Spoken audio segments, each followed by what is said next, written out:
سر پھر پوچھا گیا، میں پوچھنا چاہتی ہوں کہ عورت نے اگر نیل پالش لگا رکھی ہو تو کیا اس حالت میں اس کا غسل اور وضو درست ہوگا؟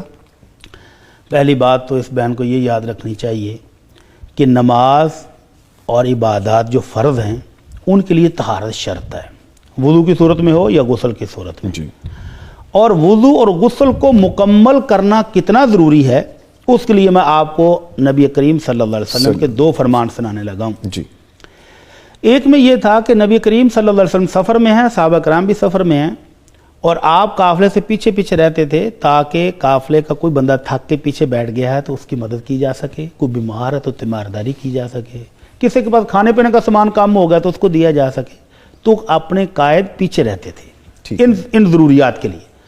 آپ نے دور سے دیکھا کہ صحابہ کرام عصر کی نماز کا وقت ہو گیا تو جلدی جلدی وضو کر رہے ہیں اور ان کی ایڑیاں خشک رہ گئی ہیں، پورا وضو کر رہے ہیں لیکن اس وقت اس خدشے سے کہ وقت کام میں فٹافٹ وضو کر رہے ہیں، تو آپ نے دور سے دیکھا کہ ان کی ایڑیاں گیلی نہیں ہوئی، سوکھی رہ گئی ہیں، تو آپ نے دور سے آواز ماری ویل للعقاب من النار، یہ جو ایڑیاں خشک رہ گئی ہیں وضو پورا نہیں ہوا، ان کی وجہ سے یہ جہنم میں چلی جائیں گی۔ اللہ اکبر۔ اسبغ الوضو، وضو اچھی طرح کرو، مل مل کے اہتمام کے ساتھ کرو۔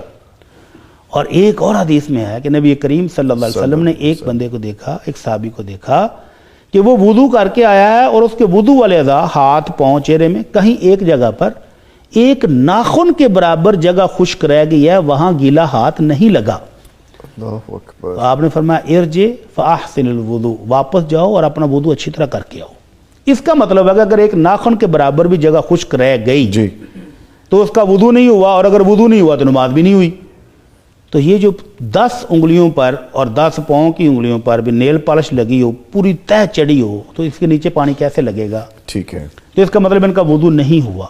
اور اگر اسی حالت میں بے احتیاطی کی صورت میں نماز پڑھ لیتے ہیں، جی نامی صاحب ذرا غور فرمائیے، جی پلیز۔ اگر بے احتیاطی کی حالت میں نماز پڑھ دی کہ خیر ہے کوئی بات نہیں، یہ اتنا بڑا جرم ہے، اتنا بڑا جرم ہے کہ ہماری سوچ سے بھی باہر ہے۔ حالانکہ آپ فرما رہے ہیں بے احتیاطی میں، یعنی اگر بے آپ احتیاطی میں مطلب سردی ہے چلو نیل پالش لگی ہے تو کوئی بات نہیں نماز پڑھ لیتے ہیں، جی جی، یہ بے احتیاطی ہوئی، سستی ہوئی۔ اس بنیاد پر چھوڑی ہوئی ایک نماز یا ایک نماز اسی طرح پڑھی ہوئی، نقصان کیا ہے؟ اللہ کے نبی صلی اللہ علیہ وسلم فرماتے ہیں کہ ایک بندے کو قبر میں 100 کوڑوں کی سزا ہوگی، اللہ اکبر۔ اور وہ کوڑے دنیا کے نہیں ہیں، اور مارنے والا کو دنیا کا جلاد نہیں ہے، وہ فرشتے ہیں کہ جو ایک پہاڑ کو مار دیں تو پہاڑ بھی ریت بن جائے، اس کو حکم ہے کہ اس کو 100 کوڑے مارو۔ تو وہ بندہ بہت روئے گا، وہ چیخے گا کہ اللہ مجھ سے کون سا گناہ ہے جس کی اتنی سخت سزا ہے، مجھے معاف کیا جائے۔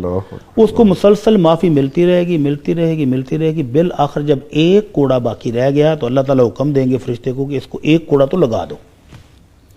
اللہ المستعان۔ اللہ، جب اس کو ایک کوڑا لگایا فَامْتَلَعَ عَلَيْهِ قَبْرُهُ نَارًا، حدیث کے الفاظ ہیں کہ اس کی پوری قبر جہنم کی آگ سے بھر جائے گی، ایک کوڑا لگنے کی وجہ سے۔ اچھا یہ بھی پروسیس ہے؟ پروسیس قبر کے اندر ہو رہا ہے۔ اللہ اکبر۔ تو جب وہ عذاب کی کیفیت ختم ہوئی تو وہ پھر پوچھے گا کہ اللہ مجھے میرا جرم تو بتایا جائے کہ مجھے یہ اتنی سخت سزا کس جرم کی ملی ہے؟ تو اس کو بتایا جائے گا کہ تیرے جرم 2 تھے، مررت بمظلوم فلم تنصرہ، ایک مظلوم پر لوگ ظلم ڈھا رہے تھے اور تو گزر گیا تھا آنکھیں نکی جھکا کے، تو نے اس مظلوم کو چھڑایا نہیں، اس کی مدد نہیں کی۔